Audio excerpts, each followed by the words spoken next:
Because you were introduced to piano in the wrong way. There are so many people that were introduced to piano in a very stifling way that did not work with what they naturally wanted, but they didn't have language for that, to express that, to know that, to understand that. And that is why I'm here today, and that is why this channel is so important to me. The things, the messages that I'm sharing are coming from personal experience, from both my artist journey as well as my educator experience.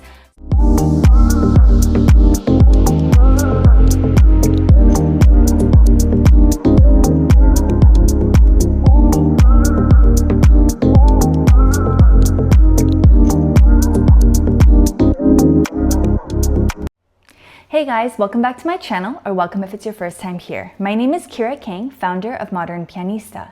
As an award-winning piano teacher with Steinway & Sons Beverly Hills and classically trained pianist turned R&B artist, singer, songwriter, producer, I have a very unique perspective when it comes to music education and how you can approach piano lessons. Piano lessons are not one size fits all. This is a really big one. So many of us are familiar with the idea of signing up for piano lessons, finding a teacher that teaches, traditional piano lessons, teaching you how to read, understanding the fundamentals, learning all the technical details. And maybe you gravitate towards songs like For Elise and Moonlight Sonata, and you believe that that is the proper way to learn piano. Now it is. But I want to also introduce the idea of genre-based learning, because that is something that is not currently present in the culture of piano education, and I'm here to change that. Genre-based learning is exactly what it sounds like. It's approaching your instrument and approaching piano lessons by the genre that you want to learn. And we tend to separate learning piano with learning music, which is really strange to me. I've noticed that over the past 12 years of my career, is that a lot of people don't understand that they are actually one and the same. Like when you sign up for piano lessons, you're signing up for music lessons. So yes, I'm going to ask you what kind of music you like. And yes, that can be translated to piano, even if you listen to EDM, even if you listen to rock and roll, even if you listen to hip hop. So I want that to be more common knowledge, because how you approach the piano will determine if you continue. And not just continue piano, but also continue music education, arts education. And that to me is too valuable to close the door on, because you were introduced to piano in the wrong way. There are so many people that were introduced to piano in a very stifling way that did not work with what they naturally wanted, but they didn't have language for that, to express that, to know that, to understand that. And that is why I'm here today, and that is why this channel is so important to me. The things, the messages that I'm sharing are coming from personal experience, from both my artist journey as well as my educator experience.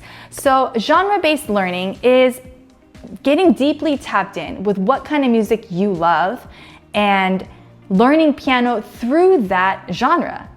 And that's not forever. You can go to different genres, because every genre is like a galaxy. There is a culture there. You're going to approach it differently based on that genre. So if you're learning classical piano, then absolutely take the classical traditional route. Sight reading is incredibly important in the world of classical piano. But in other styles of music, it's lower on the priority list. I'm not saying to not learn it. It's an additional tool that helps you understand the language of music. But if you're learning hip hop or rock and roll, then it's going to be lower on the priority list. And there are plenty of other things that you actually need to devote your energy and time towards that are just as academically challenging. I promise you, they are very academically challenging. It's just not common knowledge. So if you approach it from a place of passion, the style of music that you love to listen to, then that's going to change how you sit down in front of your piano and what you're going to focus on, what you're going to spend your time and energy on. If you love rock, then maybe you should be focusing on music theory and power chords, playing from a rhythmic perspective, because rock is very rhythmic. If you're playing from a hip hop perspective, then you want to go into like jazz and blues and understand the different tonalities of like extended chords and voicings. There's just so much out there that doesn't get addressed, and that's why, you know, I'm here to put you guys on. Genre-based learning, that's where it's at. Piano is a portal to all musical possibilities. Now, for people that are aware of studio culture and the recording world, then obviously this is, you know, like water under the bridge for you. But for people who don't understand the production world, I say piano is a portal to all musical possibilities because piano has now become a controller. Now, technology is such a big part of our lives and how we perceive and absorb music today that you can't really separate technology and production from piano at this point. And the reason being is because piano is the controller, meaning you hook up a keyboard to a laptop and you learn how to layer sounds, which is how all of the songs that you're listening to are born.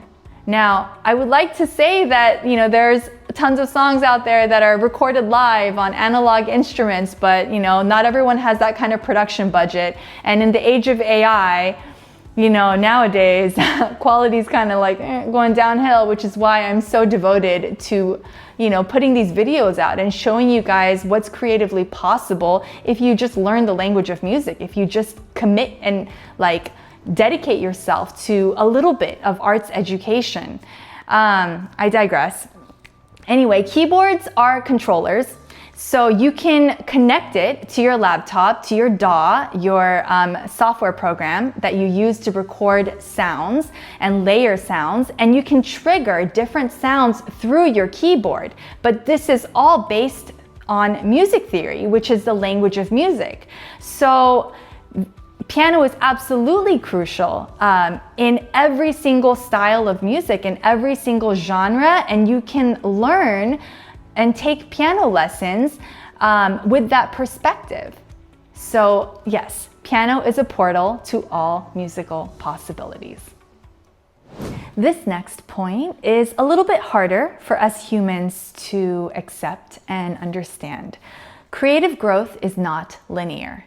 Now, we are so used to linear results. We want to see constant growth, right? We expect things to go this way, not this way or this way, right?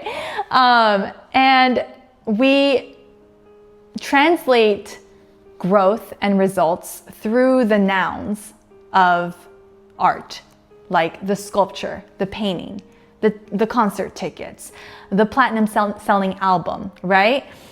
But art is in the doing. And that is something that I saw Erykah Badu post once. She is an incredible R&B neo-soul artist. If you don't know about her, then you need to go listen to her right now. But she once posted the painting or song, in this case because I'm a musician, is not the art. The art is in the doing, and the painting is proof that the art happened. So when you think of it that way, creative growth is not linear because it brings you closer to yourself. It helps you face yourself in a world that teaches us to numb ourselves in every way possible. Overstimulation, you know, drugs, liquor, shopping, overeating. Like, we are just constantly taught to numb ourselves. Art is the one thing that teaches you to face yourself. So when you say creative growth, when I say creative growth, I'm the one talking. When I say creative growth is not linear, that means that you are getting to know yourself on a deeper level through this process, through this journey. And that is the most powerful thing that I can gift you, that any music educator can ever possibly give you, any coach, is to bring you closer to yourself, to what feels true to you, to express the things that have gone unexpressed for so long, to release those trapped emotions and to tap in with the divine, whoever you believe in, whether you believe in God or Buddha or whatever, a higher power, like the source of all creation. You get to tap in with that for a brief moment and put down this human facade of like accomplishments, chasing linear results. You know, creative growth is not linear. So that last point is a great segue into my next point, which is piano lessons can be therapy and a tool for healing. I want to share a story with you guys. Around 10 years ago, when I first started doing in-home lessons, I was teaching a young fifth grader whom I will call Vanessa. And I showed up to her house for her piano lesson. And at the time, she was in an argument with her stepdad because he was helping her with her math homework. And she got frustrated, hit a wall, and not literally hit a wall, mentally, figuratively hit a wall. Anyway, God. Oh, I'm not gonna cut that out. That's funny. Anyway, she got frustrated with her math homework, and her stepdad was getting frustrated with her frustrations. And so I walked in on a lot of tension, right? And so, you know, I'm used to that because I do in-home lessons. I get to see private sides of many families. I'm privileged to become a part of families over the years. And so when I walked in and I noticed this, I was just like, all right, let's let it settle, and I'll just chill over here and wait till they're ready for me, right? And her stepdad goes, Vanessa, go start your piano lessons. And he's like irritated, you know, he's frustrated, and she's crying. She's in fifth grade. She's upset, you know, and she like tearfully gets her stuff, and we go to the piano. And as we're sitting there and I'm teaching her, I'm like, just, you know, kind of like wiping her tears and asking her what happened, what's wrong, right? And her stepdad goes, Kira, this is not therapy hour, right? And I don't knock him for that because I understand, like, you know, parenting's hard, it's frustrating, right? And I was new to teaching at the time. So I was like, okay, all right, let's get back to business, right? But I actually never forgot that story. I actually ran into Vanessa's mom the other day at a coffee shop, and lo and behold, it turns out Vanessa is currently attending UC Berkeley right now, which is crazy because I knew her when she was in fifth grade. So I never forgot that story because I was like, well, piano is therapy. Like, it could be therapy. It is for me, you know? And so I always wanted to express this opinion in a video, and here we are, we're doing it now. And the reason why this is so important is because a lot of the people that we grow up listening to are actually singer-songwriters. You know, some of the biggest artists today in like today's times, for all the young girls, they love Taylor Swift, they love Olivia Rodrigo, you know, singer-songwriters. If you go back further to like, you know, previous generations like Billy Joel, the Beatles, singer-songwriters, you know? And so when you incorporate the idea of your own unique creative expression and songwriting with piano lessons together, that is a powerful tool for healing, an absolutely powerful tool for humanity that is needed. In today's times, you know, we are so suppressed and in so much pain, and you know, this is alchemy in its purest, rawest form. And the more people I can put onto this concept of art being alchemy, of piano lessons being a powerful way to transmute and storytell, you know, then I did my life's work. My last point here is for educators. How we teach piano and introduce piano in the world of music education needs to change. We need to teach our teachers how to teach in more multifaceted methods, in ways that connect with the student and let them know what's possible.